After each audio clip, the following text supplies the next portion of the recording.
Rowena looked out the window of her office at the swirling metallic clouds that surrounded Rampart Mining Station. Her desk was stacked high with unfinished paperwork, but she could be forgiven for being distracted by the muzzle pushing against the back of her neck.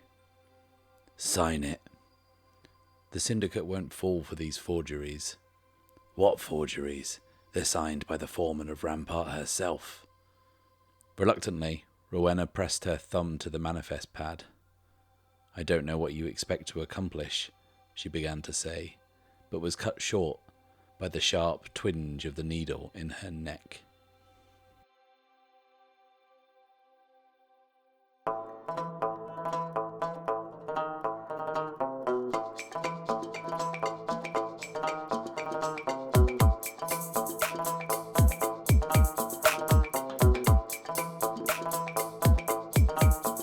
Hello, and welcome to The Bad Spot, an actual play podcast in which I, Matt Risby, and I alone am playing through Ironsworn Starforged. I hope you enjoyed the Tale from the Drift that opened up this episode. That was a community submission from the wonderful Hayden. Thanks so much to Hayden for not only submitting a great piece, but for also showing us what can be done with very little. Clocking in at under 100 words, he's given us a ruthlessly economical story where every word matters and there's so much going on between the lines. Truly fantastic work. If you want to write something for me to read at the start of a future episode, then these are the parameters. Tales from the Drift are 200 words or less and use prompts from 3 rolls on any oracles you like. If you want to roll some dice and write something inspired by the results, then please get in touch via the details on screen now. And whilst I have you, why don't you leave a like, subscribe, and click that bell icon so you can follow along with the campaign every step of the way. Last time out, Archer and Luna shared a final meal with Santos and Keelan before departing Mahari Station, leaving the tragedy of the researchers killed in the crossfire of the arms deal behind. Archer decides he must seek out shady underworld figure, the Conduit, who originally set this entire story in motion by tasking Archer with his very first quest. She had previously revealed herself to be a powerful player in the clan wars, and Archer thinks she is someone who would definitely pit the clans against each other for her own gain. And whilst he's confident that he can't trust her at all, she will have answers for him, although what those answers will cost him is another matter entirely. Whilst jumping across space to reach the deep space salvage outpost of Concord, Luna is idly toying with the clan emblem she took from the body back on the glacier. Santos reveals that she knows of this clan, the Circle of the Silent Dagger, who move in secrecy amongst drifting junk fleets, waiting for a chance to strike at Clan Thorn, who have their leader in captivity. As the Eclipse drops out of the drift, one jump away from Concord, the crew discover a mysterious wreck, that of an old mineral extraction vessel that appears to have been nearly completely destroyed. However, they are hailed by a ghostly distress signal, and with their power out, are drawn by a strange force towards the vessel, which appears to be glowing with an unusual, supernatural energy. Okay, so full disclosure. After I rolled that miss and the kind of subsequent oracle roll at the end of last week's episode, I stopped playing, took a break, walked away.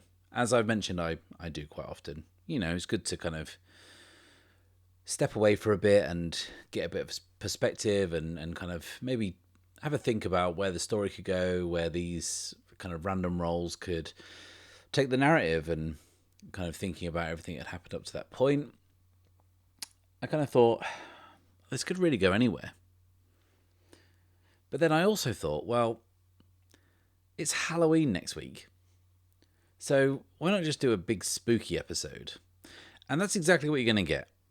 And this is kind of twinned with the fact that someone left a comment a few weeks ago saying they would like to see another delve. So strap yourselves in, because we are going to delve a haunted derelict just in time for Halloween. So, the Eclipse is being slowly, inexplicably pulled towards the wreck.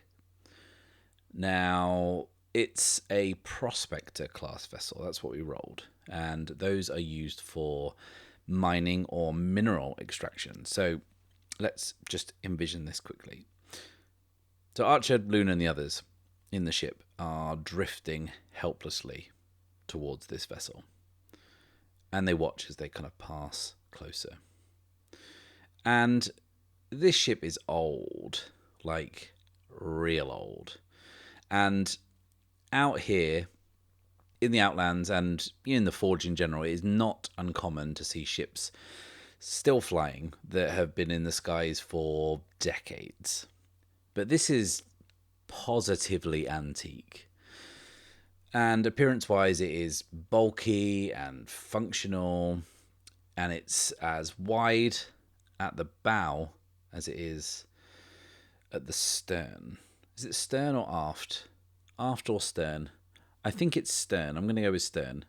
So it's not kind of like narrow at one end for kind of any aerodynamics. It is just a giant flat box, and it's only the powerful engines at the back that kind of break that kind of silhouette up. And it's covered all over in heavy industrial pipework and gubbins and kind of frames and just bits sticking out. And it runs all over the hull. It's a ship where probably smaller vessels would bring up kind of valuable ore and materials from a planet to kind of be processed on this kind of giant floating refinery platform. And I think that's what gives it away that this is so old, because that is not how things are done now. Like these days, it is much easier to kind of set up these small mobile prefab refineries on a planet rather than having to like haul tons and tons of garbage into space to be sorted through. So this is a real throwback to another time. And it's pretty badly damaged, and Archer kind of looks at it and it looks very much like it's been scuttled. Like the windows are all blown out from the inside, and there's this gaping tear in the hull that runs nearly half the length of the ship. And Archer thinks that this is very much likely to be the work of drift pirates. And that's their MO. They kind of board, they strip it clean, and they blow it to hell, and they leave nothing but scrap for the grubs. But whenever that went down, it was a long, long time ago. And now this thing is kind of just hanging out in space, and it just seems to be pulsing with this mysterious pinky yellow energy, whilst the Eclipse is being slowly pulled into the hold. And it's being pulled through the massive hole in the side, not through any kind of like formal entrance. And Luna kind of looks to see this twisted metal kind of bent outwards by the blast. And she kind of figures this must have been like a huge explosion to tear through a kind of thick industrial hull like this. And then the Eclipse is pulled into the dark.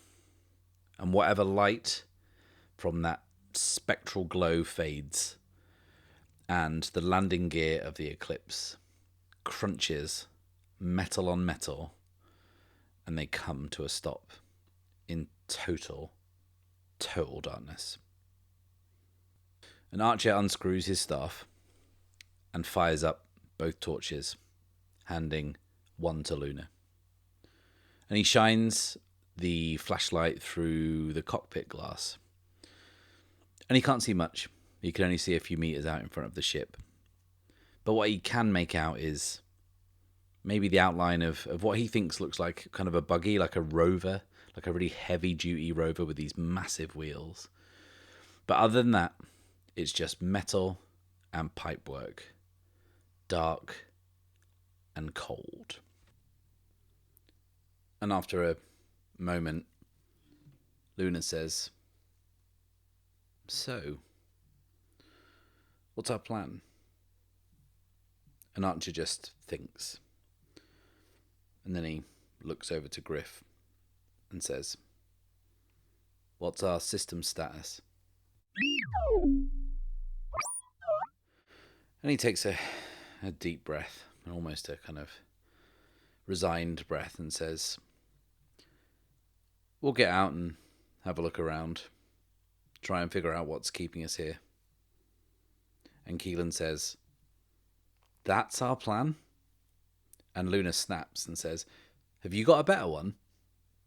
And then there's this kind of moment of like genuine tension between Luna and Keelan. And kind of Archer clocks it and says, you stay here if you want. But without shutting down whatever it is that dragged us on board, we won't have power. And without power, the emergency CO2 won't last more than a few hours. Me and the kid will be right back. We probably got caught in a tractor beam or something. Those things hold their juice forever. We'll find it, shut it down. It'll be fine. And Keelan and Santos kind of both look rightly skeptical, but they aren't forthcoming with any other plans, and they kind of decide to stay behind with the droid, who is still sat silently in the pilot's seat. And from there, we're going to just smash cut to Archer, Luna, and Griff stepping off the ramp and out into what is actually a large hangar. And Luna, after a beat, turns to Archer and says, so, this ship is totally haunted, right? And Archer says, oh, almost certainly. And Luna kind of laughs to herself and says, awesome. And Archer says, stay close. Don't touch anything. And the two of them cross the hangar. So this is a delve. And this hangar counts as our access point. And from here, we're going to explore the wreck of this prospector ship. So what we're going to do is we are going to make the move, undertake an expedition. And this place definitely counts as a mysterious site. So it's very much appropriate. So first thing we have to do is give it a name and a rank. So we're just going to call this Explore the Wreck of the Prospector. And rank-wise, we'll say dangerous. Don't want it to be too easy, don't want it to be too hard. Dangerous it is. So also that will kind of break the journey up into kind of like 4 or 5 chunks, which is kind of nice for one episode. Because we'll be marking 2 boxes each time we make progress. And what we're going to do to begin is we're probably going to move very cautiously at first, trying to stay fully aware of what's going on, leaving nothing to chance. This place is spooky, and no one knows what is waiting for us as we move through the wreckage. But first, as we prepare to make this move, I'm going to take an assist, I think. But not, as you might suspect, from Luna, who is actually a useful companion. I'm actually going to take this assist from Griff, who you may have forgotten is actually a survey bot. And this is very much his job normally, although you wouldn't think it, given his past performance. So it says here, when your survey bot scans the path ahead, add +1. So we are going to undertake an expedition rolling plus wits with a +1 from an unlikely source, my actual survey bot, Griff. A strong hit. Strong hit. Excellent start. On a strong hit, you reach a waypoint, envision it, and mark progress. Okay, so Archer and Luna move slowly, cautiously across the hangar, leaving the eclipse behind them. And they scan their flashlights slowly from side to side, and the beams pick out the edges of more rovers, more of these heavy industrial buggies, and they line each side of the hangar, and they're all kind of fitted with these heavy earth-moving blades that are kind of fixed to the front, and there's these large, rugged trailers fixed to their rears. These were clearly doing a lot of the digging down on whatever planet these people were prospecting. And on closer inspection, you can see that there's still mud and dirt caked onto the blades and the wheels, although it's kind of calcified with time and many, many decades of being left undisturbed. And they head through this kind of this hangar and all through the machinery and towards the single door on the far side. And there's no power keeping it closed, so Luna pulls it open with ease, and as she does, Archer's hand kind of goes to his pistol in anticipation, although Griff's scans showed no life forms up ahead. But, this is Griff we're talking about. And I think with that as well, Griff has kind of scuttled off back into the ship. I don't think he's got any interest in proceeding any further. He's had enough. So on the other side of the door, there is a short, narrow corridor that is lined with ugly grey-black pipes and loose cables. And that leads to another exit at the end. As they follow it, Luna pulls that door open too. And this time Archer's hand hovers over his pistol's grip again. And this time I think there's this kind of slight nervous shake that he has to kind of focus to quieten. As they both hold their flashlights up, they move slowly through the door. And what do they find? Let's ask the Oracle. 53 is living quarters. Okay, and more specifically, 74 is sleeping pods. Okay. So, they step into another room. And this room is narrow and cramped. And once again, it's filled with bulky pipework, and there's industrial machinery jutting from the walls in all sorts of angles. And at first, this looks like just another engineering room of some sort. But as they move around the space, it's clear that this room, whilst it obviously had some kind of like mechanical functional purpose, this room was also being used as living quarters for the poor crew who found themselves working on this ship.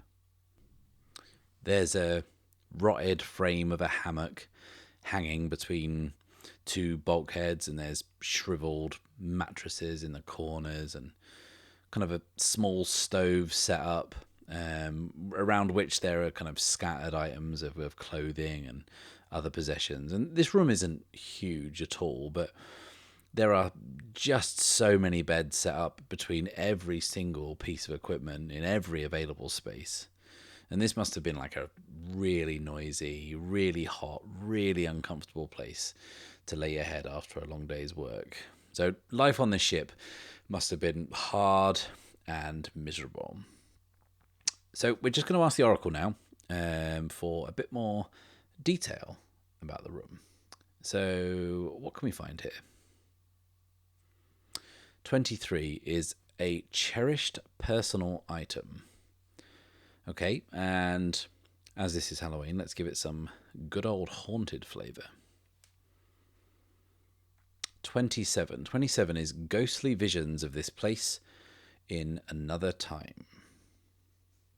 Okay, cool. So, as Archer is slowly moving through the room, he kind of looks at each sleeping area in turn. Some are just basic, it's just kind of a mattress and a pillow at best. But others seem like more permanent, I guess.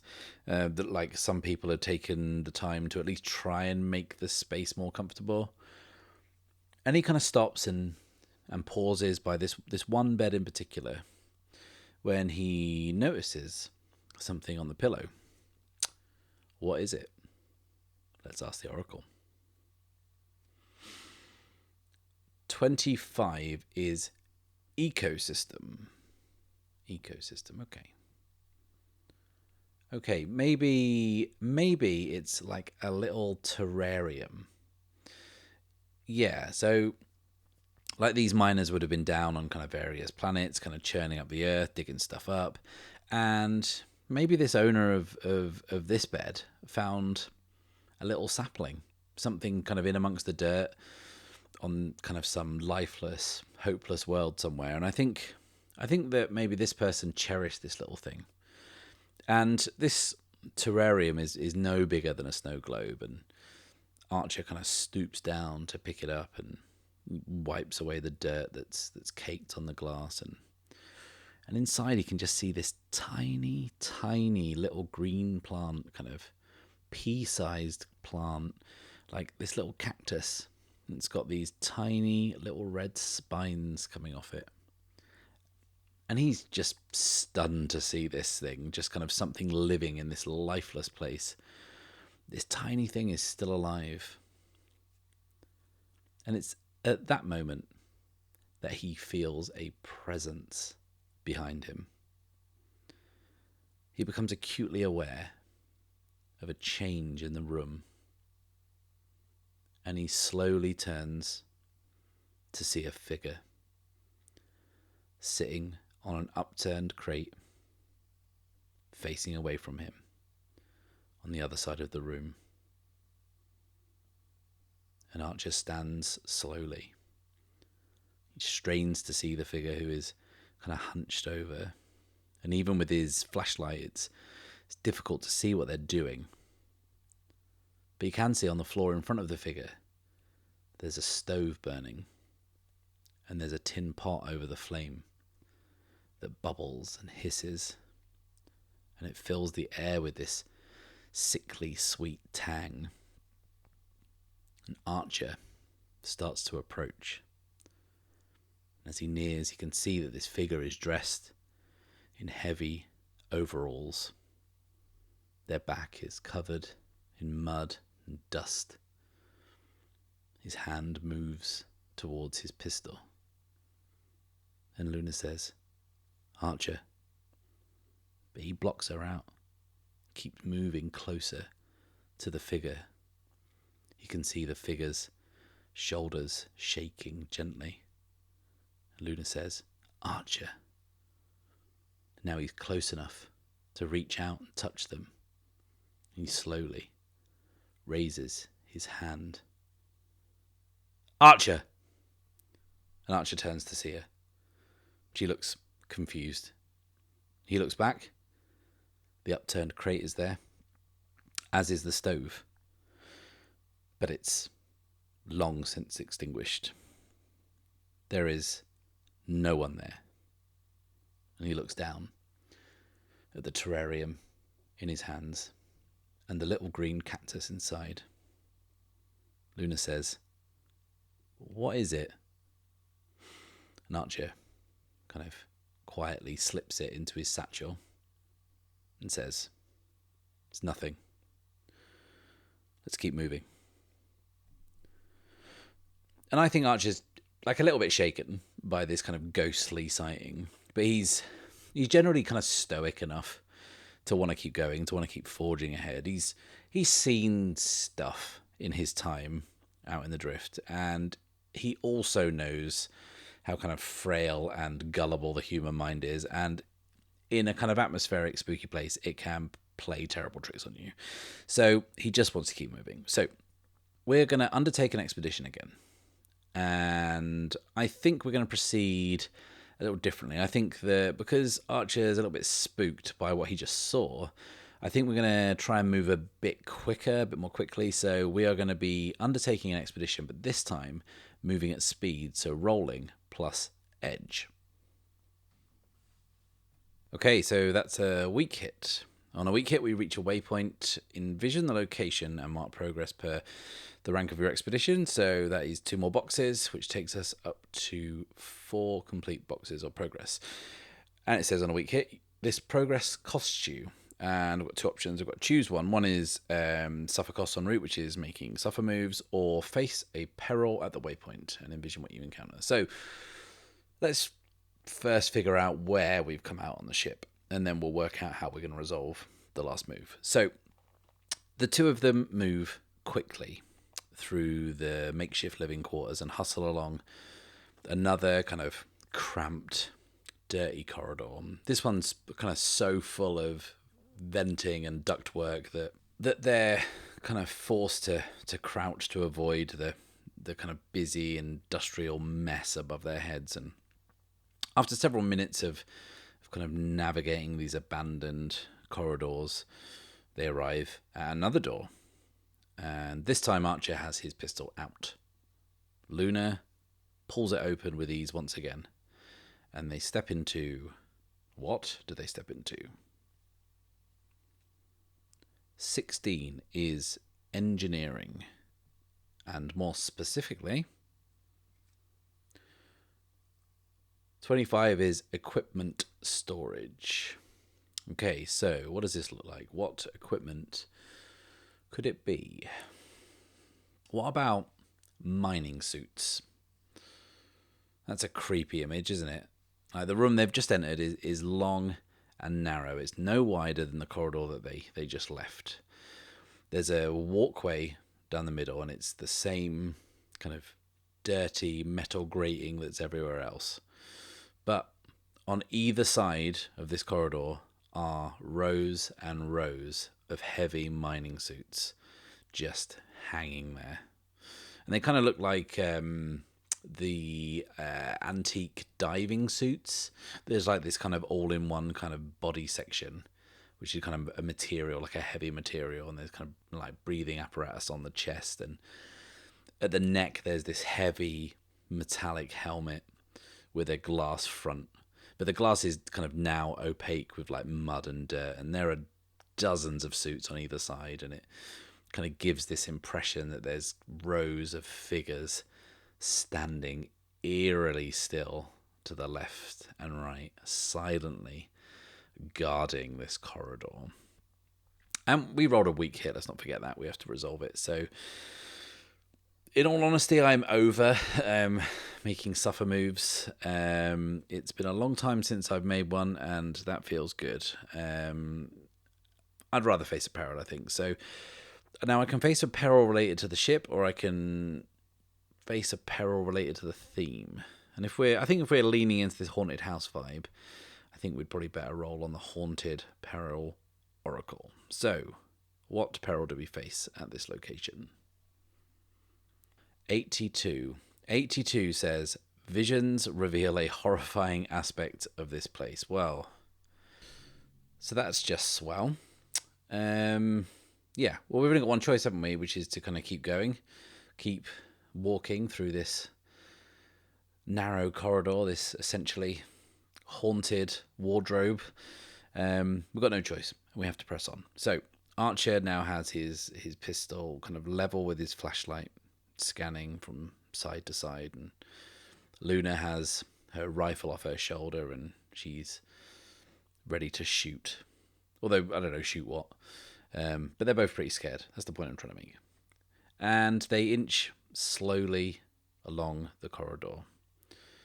It is quiet. It is still. It is incredibly still.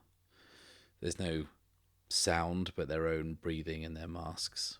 There's no light other than the flashlight beams that cut through the dark as they slowly, purposefully, carefully move down this corridor. And the suits hang ominously on either side of them. And as they pass each one, there's this tension that the suits might suddenly jump to life and grab them or something. And Luna is telling herself over and over not to be so stupid, not to be so easily spooked. And I think in an attempt to kind of convince herself there's nothing to be afraid of, she stops at one of the suits to her right and pulls it to face her. And the glass of the helmet is covered in dirt and mud, and she reaches up and wipes away some of the grime. And there's nothing inside. She was right, there's nothing to be scared of. She breathes a sigh of relief.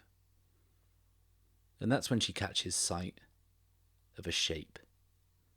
A figure stood behind her in the reflection of the helmet.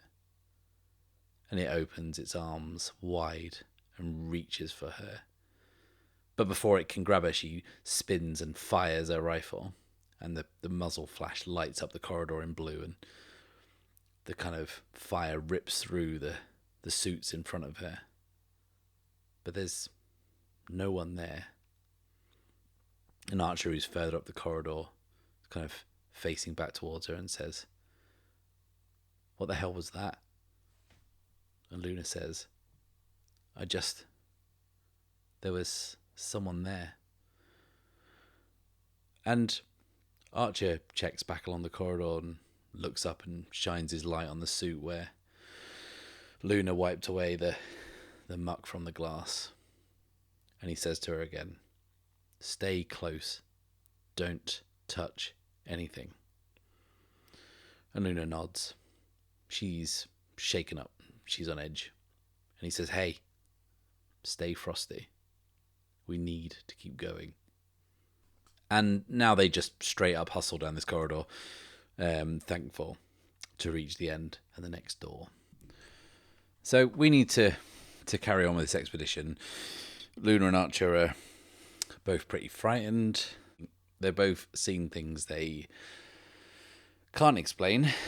And I think Luna in particular is really shaken for the moment. And I think that because we rolled a peril, I'm going to say that mechanically she's not going to be able to assist us on the next part of the expedition. So we won't be able to get a +1 even if we wanted to. So I think Archer has to kind of try and take control here. He needs Luna at all times. And if she panics, then they're both done for, I guess. So I think he's going to take a moment, reason with himself and kind of assess the situation. He's going to be more Barlow and be rational and logical and proceed with the utmost caution. So we'll be staying vigilant and rolling plus wits. Another weak hit. Okay, so let's see where this takes us.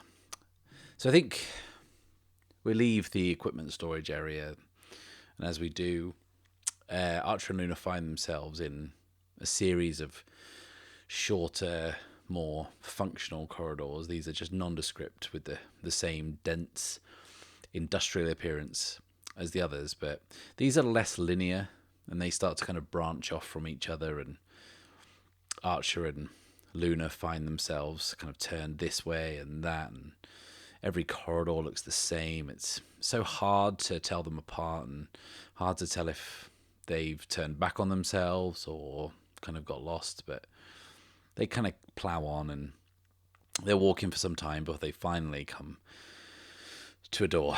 And Luna is so relieved to see it, she kind of runs ahead and pulls it open. And before we find out where we go to next, let's mark progress. We are going to mark 2 progress as usual. So we're up to 6 out of 10. And on a weak hit, it says to either face a peril or make a suffer move. And I think we're going to have to make a suffer move, aren't we? It makes sense. It makes sense to take a hit to Archer's spirit because this is like a stressful, frightening environment, and he's experiencing things that are beyond his comprehension.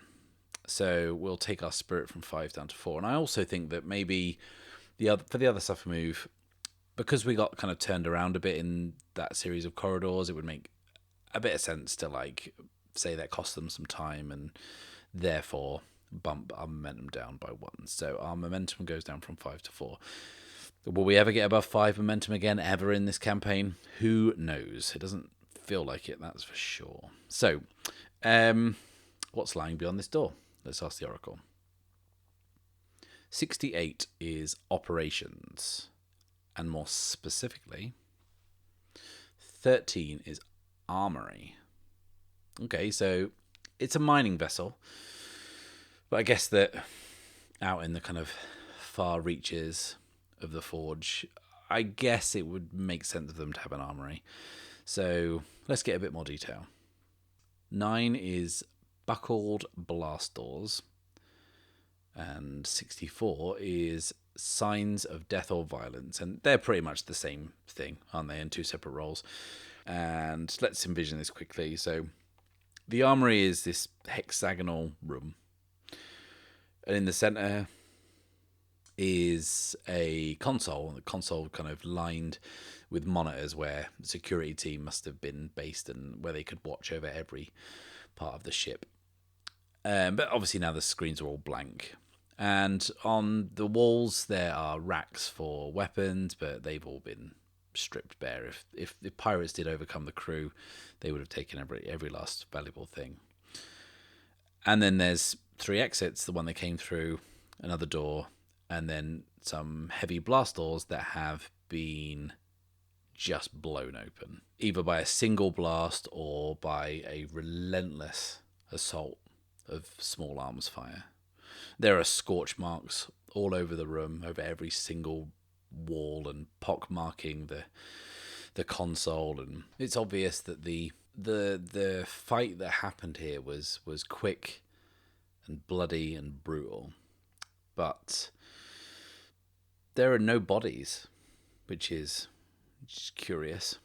And I think this all just confirms what Archer had guessed from seeing the ship from the outside, that this was definitely the work of drift pirates. Although what he's starting to question is, to take down a ship this size, it would require like a more organized crew, which doesn't quite chime with what Archer knows about most drift pirates. It's kind of more chaotic, usually more opportunistic.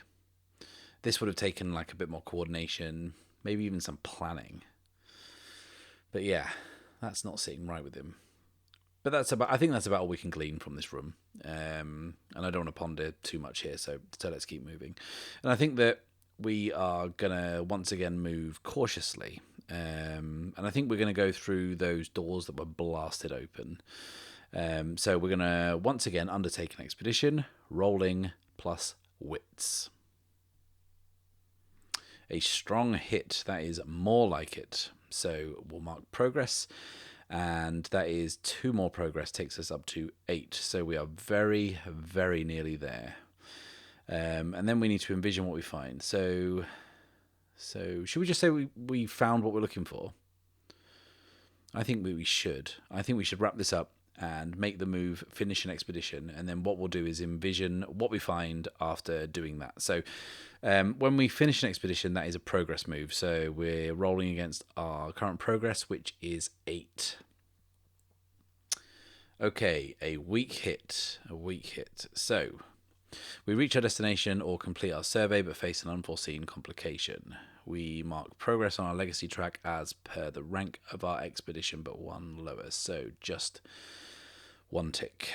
Okay, so where were we going? What was the point of all this? What were we looking for? Now, Archer said that kind of he reckons that the tractor beam could be behind this. It could be kind of malfunctioning. That's what could have reeled us in. And I think he suspects it could only be operated from the bridge. So we're going to say that's where we have ended up. We have ended up on the bridge. More specifically, we've ended up on the other side of a closed door of the bridge. And we know it's the bridge because the doors to the bridge are large, double doors. And there's like those little portholes where you can view inside. And Archer shines his flashlight through the glass, and he can instantly tell that this is it. He can kind of roughly make out the various stations and kind of banks of consoles where the crew would sit, kind of navigating this giant hulk around the forge. And he also sees something else, and it makes him turn away from the glass and to Luna. And he says, well, we found the bodies.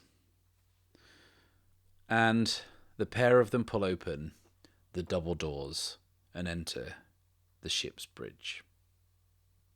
Directly in front of them, a walkway stretches the length of the room. And it's large. It's about kind of 30 meters across. On either side of the walkway, the floor drops down on either side into a pit. And in the pits, there are kind of banks of consoles, monitors, control desks, that kind of thing. And at the end of them, where the bow of the ship is, there's a captain's chair. And that is flanked on either side by 2 more stations, which I think probably are kind of navigation consoles, maybe. And at each post, at each desk, in each section, there are bodies. And there are bodies slumped over desks. There are bodies sitting in chairs, faces turned upwards or laying prostrate on the floor. Archer makes a kind of quick visual scan and clocks 15 bodies. Some are dressed in crew uniforms, others are in their kind of heavy environmental gear, helmets and all. As they move slowly along the walkway, Archer can see that many of them have been shot, and they are wearing kind of blood-stained suits. Sometimes their helmet glasses smashed, revealing these poor souls' grisly fate. And there are other signs of struggles. There's like smashed consoles, and everything, pretty much everything, is scorched by gunfire. And Archer figures that if most of the crew didn't get away from their desks, from their stations, they were kind of set upon and dispatched pretty quickly. And the more he looks at this whole situation, the less it seems like this was drift pirates at all. This was too clinical. This was too slick of an operation. It was almost kind of military in its precision. But then Archer reminds himself that he needs to kind of switch his detective's brain off and remember they're looking for something. He needs to find the tractor beam controls and shut it down so they can get off this nightmare of a ship. So, Archer looks down into both pits on either side of the walkway. He's kind of scanning the consoles to see if he can figure out which one it might be. And all the consoles are totally lifeless. The kind of lights are off, the monitors are blank, there's no power, there's nothing. All except one. At the end of the row of consoles to the left in the pit, Archer can see one dimly blinking light on one console. For despite the state of the ship, despite the fact that it's been out here for years and years and years, this one console is drawing power from somewhere. Somewhere on the ship there's like some residual power source that is keeping this tractor beam up and running. How it fired off in the first place, who knows? But Archer's found it and he just needs to shut it off. And he kind of kneels down and looks. The console is wide and there is a kind of dizzying array of buttons and switches. But to the left is a monitor and there's also like a handle. And that handle must be what fires the beam on and off, and it kind of pushes up and down. Now, the operator at this station, at the tractor beam station, is face down at the desk, and their skeletal fingers are still clasping onto the handle. And Archer kind of tries to reach down, kind of moves closer and lays flat on his stomach on the metal walkway, reaches down, kind of straining to get at the handle, kind of just reaching, and he just can't quite grasp it. So he switches hands, he takes the flashlight and trying to use it for a kind of an extra foot or so's extra reach, and he's straining with everything that he has, and he can nearly get it, he's nearly there. And that's when Luna says, Archer. And Archer is so close. He says, hang on. And Luna says, we've got a problem. And Archer says, hang on. And Luna says, we've got a big problem. And Archer looks over. And he looks over to see Luna at the end of the walkway. And he doesn't need his flashlight to see 3 pairs of eyes ahead of her. Eyes that are glowing with this pink-yellow energy. He tries to jump to his feet, but he feels resistance. And he looks down to the pit, and there is a skeletal hand gripping onto the end of his flashlight. And now he himself is faced with a pair of glowing eyes belonging to the body at the tractor beam console, now looking up at him, slack-jawed but animated by some spectral force. And then there are more pairs of hands grasping at him from below, from either side of the walkway, hands clawing, trying to pull him down into the pit. and he can see Luna backing away from the eyes up ahead as what looks like the captain of this ship and the navigators are starting to walk ominously towards her, backing her onto the metal walkway towards Archer, towards the pit, and towards the hands grasping, reaching, trying to pull him down. So, looking at the book in the NPC section, these are risen, and these are kind of the undead of the Forge. The text says, in the Forge, where strange and esoteric energies hold sway, the dead do not always stay that way. Often found in places of great destruction or suffering, the risen protect the place of death fiercely and eternally. So, space zombies, that's what we've got here. We're being attacked by the undead. And I'll level with you, I don't care for it one bit. But Archer and Luna are surrounded, and they are vastly outnumbered, and they're going to have to fight their way out of here. So, yeah. But first, they kind of need to shut down this tractor beam, and then get out. So it's a difficult one. We're in a bit of a pickle. So how are we going to do it? How are we going to get out of here? I think could start a combat, but I think what I'm going to do is actually use the battle move, which is a move that we have made before, I think. I think we made it what feels like forever ago when we were fighting radioactive kangaroos in the jungle. If any of you remember that, those were halcyon days, weren't they? I think I'm going to make the battle move here, because with lots of them and only 2 of us, a combat would drag out forever. It could be like 45 minutes to an hour, and no one wants that. I certainly don't. If you want long, boring combat, then there are plenty of other D&D podcasts available. So, what battle says is when you fight a battle and it happens in a blur, envision your objective and roll. Then we've got a few options, as there are with most moves. And now, normally, it's Archer's way to try and kind of box clever, stay at a distance, or kind of use the environment to our advantage. But we're surrounded, and very much at a disadvantage. So I think it's going to be either plus heart, which is using courage, leadership, or our companions, or plus iron, which is fighting up close to overpower our foe. Now, neither of these options is great for us, stats-wise, and I can't get an assist from Luna in combat, so this could be pretty bad. But I think, of those 2 options, I think it's going to be fighting up close to overpower your foe.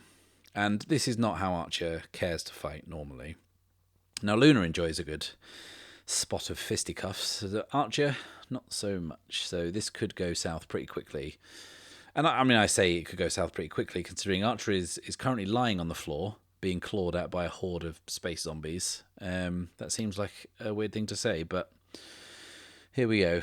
Let's see what happens. Okay, so we are going to battle rolling plus iron. Like, that is a totally normal thing to do.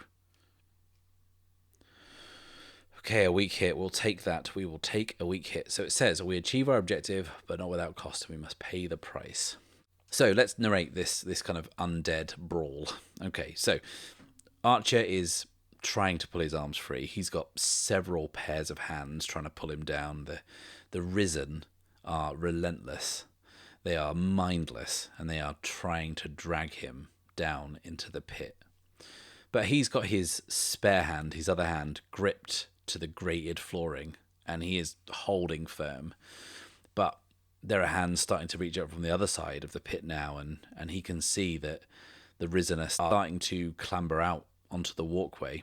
And up ahead he can see Luna as she raises her rifle and shoots into the chest of the captain. And there's not even so much as a flinch. And they just keep coming. They're kind of shambling forward. And she fires again, nothing. Again, nothing. And Archer can't reach for his gun without letting go of the grate. And after firing a 4th and 5th shot, Luna lowers her rifle and says, "Okay, let's try something else." And she just launches herself into the bony stomach of the captain, sending them both tumbling to the ground. And Archer is kind of watching this partly in horror, partly in disbelief as he sees Luna tackle a walking corpse. And she rolls up and over and onto the captain's reanimated body, and she raises her rifle up in both hands, and she brings the butt of the rifle crunching down into the skull once, then twice, then 3, 4 times, smashing whatever was left into dust. And the captain finally stops moving, like stops clawing at her, stops reaching. But the navigators are upon her, and there's 2 of them, but they are slow and cumbersome, and she sees them and rolls out of the way easily. And as they take their sweet dead time to turn around and face her, Luna is ready with her rifle, and it takes 2 swinging blows with her rifle to their faces to send bits of bone and tattered flesh into the air. And Luna turns to Archer and sees him struggling to stay on the walkway, and he sees that glint in her eye. He recognizes that look. The same look that they shared before she kind of rushed those bounty hunters down on the volcanic planet. She's got that look now. And she just runs towards Archer and hurls herself into the pit. And Archer watches her sailing over his prone form, and she smashes into these corpses. And now he has one arm free. He gets to his feet, and he looks down into this scrum, and Luna emerges from the throng of clawing hands and kicking legs, and she is striking down with her rifle. She is throwing hands. She is putting these undead nightmares down for good. And Archer looks back, and one of the risen from the other pit has clawed its way up onto the walkway, and he kind of stops and takes a run up and kicks at its helmeted head a few times until the head comes clean off its shoulders and its bony remains slide back down into the pit. And he looks over at Luna, and he sees that one of the risen is trying to grab her from behind, and he leaps in to join her and crashing into Luna's would-be assailant, pinning its corpse against the consoles. And he raises up his flashlight and he starts swinging away, and it all happens in a blur, a flurry of blows, these sickening crunches of skull and bone.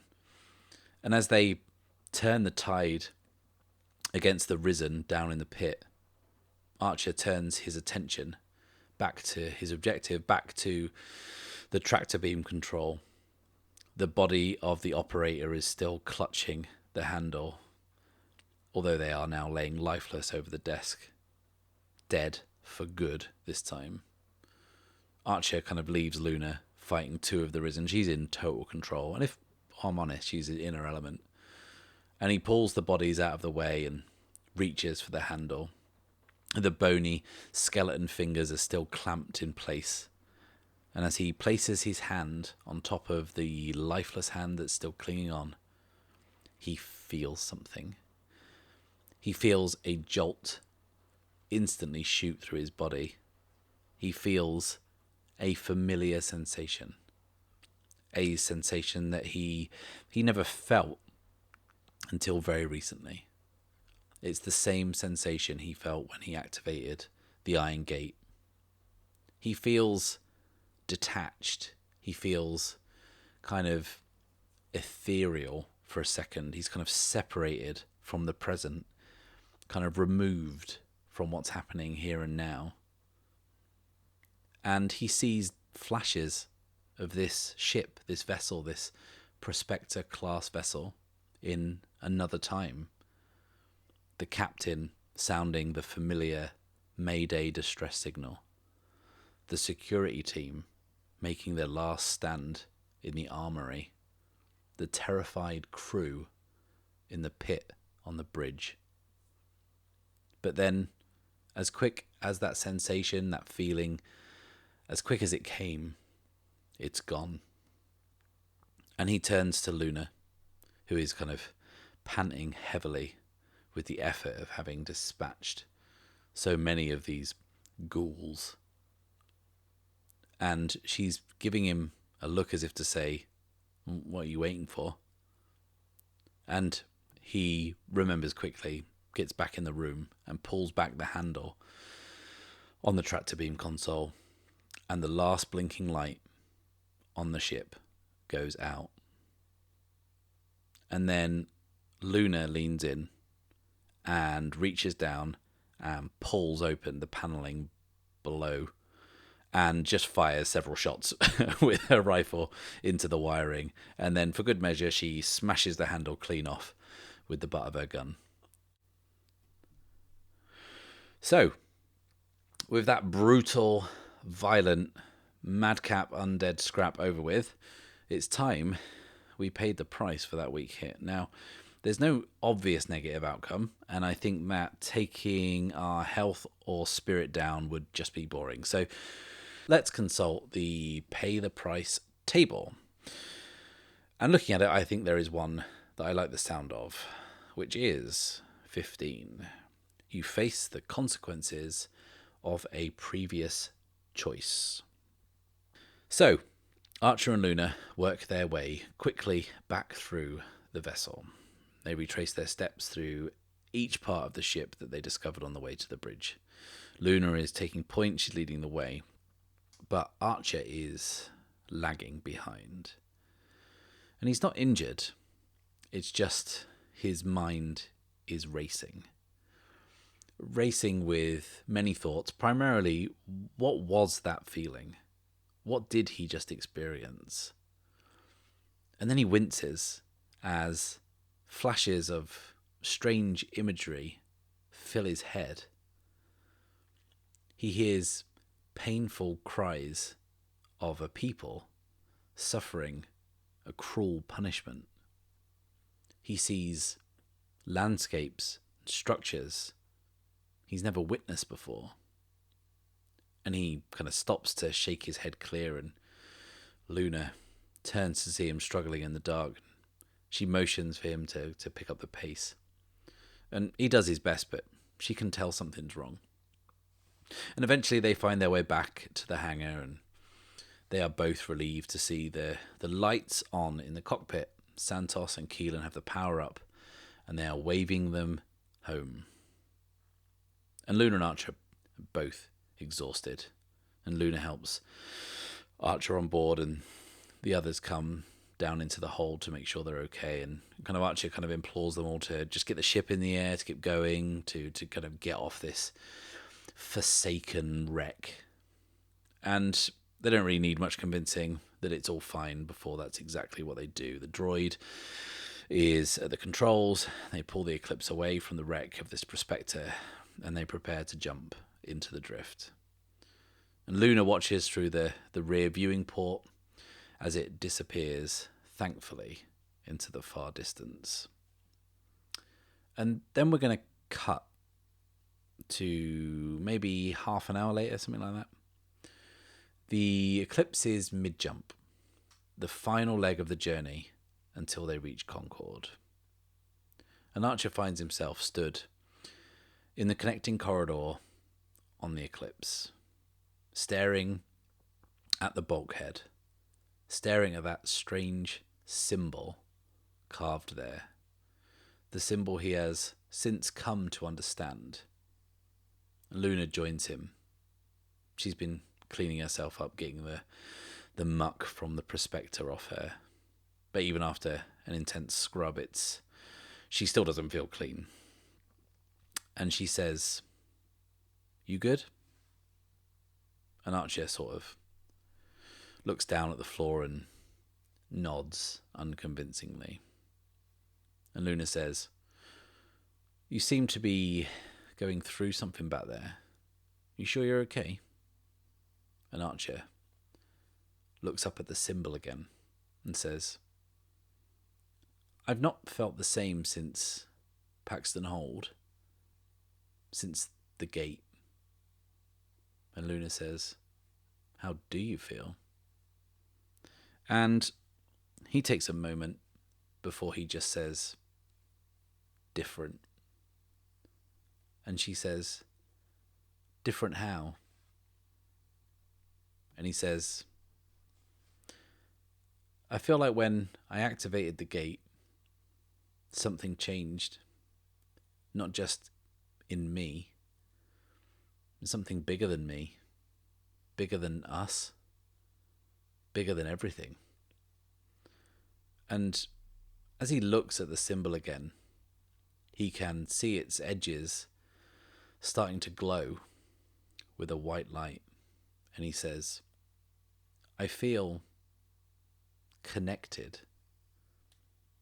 And Luna could be mistaken. And after the day she's had, that's definitely a possibility. But for the briefest of moments, for a split second, she could have sworn she saw a pink-yellow glow in Archer's eyes.